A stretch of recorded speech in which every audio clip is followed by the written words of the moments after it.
Dear students, मेरा बोलने का विषय है भारत में सांप्रदायिकतावाद। बीए सेकेंड सेमेस्टर की क्लास के लिए है। सांप्रदायिकता की समस्या बहुत सी समस्याओं से जुड़ी हुई है। जातिवाद की समस्या, भाषावाद की समस्या, पर धर्म के नाम पर लोगों की लड़ाइयाँ अक्सर देखने को मिलती हैं। इसलिए धर्म के नाम पर लोगों को आम तौर पर भड़काया जाता है। राजनीतिक दल भी इसके लिए बहुत सी कोशिशें करते हैं और वो अपने इस मंसूबे में सक्सेसफुल भी हो जाते हैं। इसलिए अलग अलग धर्म, बौद्धी, जैनी, पारसी, हिंदू, सिख, ईसाई, पर ये सांप्रदायिकतावाद है क्या? ये शब्द दर्शाता है कि जब लोग धर्म के आधार पर अलग अलग समुदायों में बंट जाते हैं तो ये सांप्रदायिकता की समस्या देखने को मिलती है।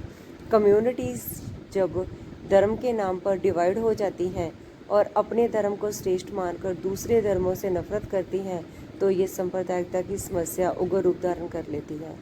और ये समस्या आज़ादी से पहले भी थी और आज़ादी के बाद भी।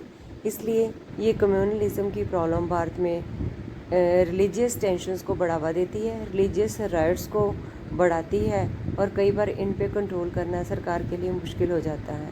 रीज़न, भारत एक बहुवादी समाज है। इसमें बहुत सी धर्मों के, जातियों के, नस्लों के लोग रहते हैं और ये लोग अपने अपने तरीके से अपने अपने धर्मों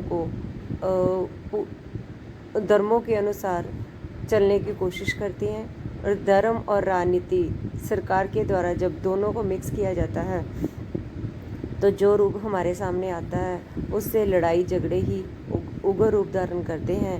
आम लोगों की भलाई नहीं होती और इनके जो तथ्य हैं रिलीजन के, वो ये समझाते हैं कि हमें आपस में प्यार से रहना चाहिए। इसकी क्या क्या विशेषताएं हैं? ये एक यूनिवर्सल प्रोसेस है, सर्वव्यापी है, सारे समाजों में, चाहे वो डेवलप है चाहे वो डेवलपिंग है, ये कम्युनलिज्म की फीलिंग देखने को मिलती है। और ये बड़ी कॉम्प्लिकेटेड प्रोसेस है। इसलिए कॉम्प्लिकेटेड प्रोसेस है क्योंकि धर्म के आधार पर लोग अपने अपने हितों को जस्टिफाई करते हैं। साइंस और रिलीजन, ये कार्टूनिस्टिक वे से समझाने की कोशिश की गई है कि साइंस ने जहाँ हमें इतनी ज़्यादा तरक्की दी है, वहीं रिलीजन के आधार पर हम आज भी पछड़े हुए हैं और यहीं पे इस स्थिति में रहना चाहते हैं। हम इसके आगे अपने आप को विकसित ही नहीं करना चाहते। बहुत से कारण हैं। अंग्रेज़ों की डिवाइड एंड रूल की पॉलिसी पहले भी थी और अब आज़ादी के बाद भी इसको अडॉप्ट किया गया है।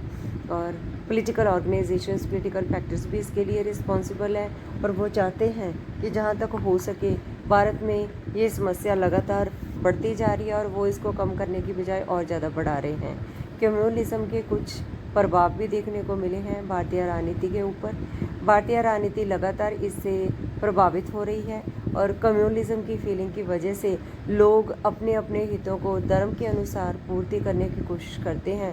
उनको ये नहीं लगता कि धर्म की आड़ में हम अपने और दूसरों के हितों को एक समतोल बना सकते हैं। साइंस ने जहाँ हमें मून तक पहुँचाया है, रिलीजन ने हमें काफ़ी नीचे लेके आए हैं और इसके लिए रिलीजन हमें इस फॉर्म में नहीं लेना चाहिए जिस फॉर्म में हमने राइट्स और वायलेंस को बढ़ावा दिया है। इसलिए इस एग्जाम्पल से हमें ये शिक्षा लेनी चाहिए कि भारत में जहाँ अलग अलग धर्मों के लोग हैं वहीं सेकुलर सोसाइटी भी बनाई हुई है और ये सोसाइटी हमें ये सिखाती है कि हमें आपस में मिलजुल कर रहना चाहिए। ऐसी फीलिंग्स नहीं प्रमोट करनी चाहिए जिसके साथ भारत में ये फीलिंग और ज़्यादा उग्र रूप धारण करे।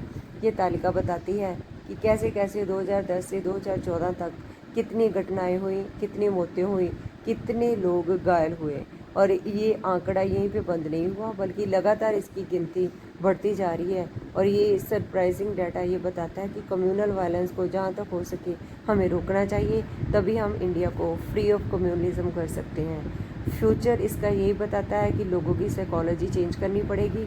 अगर हम चाहते हैं कि धर्म के आधार पर लोगों को भड़काया ना जाए तो हमारे लीडर्स को इसके आगे आना पड़ेगा, उनको अपनी सोच बदलनी पड़ेगी और साफ और स्वच्छ सोच के साथ अगर वो लोगों से मत मांगेंगे तो वो उनको ज़रूर मिलेंगी। नेशनल इंटीग्रेशन की जो प्रॉब्लम है वो प्रॉब्लम नहीं है, नेशनल यूनिटी को बढ़ावा देने के लिए है। और इसमें अगर रिलीजन को, कास्ट को, रीजन को हम पीछे छोड़ दें, प्रोविंसेस को पीछे छोड़ दें तो एक यूनिफाइड इंडिया की क्रिएशन कर सकते हैं। इसलिए हमें नेशनल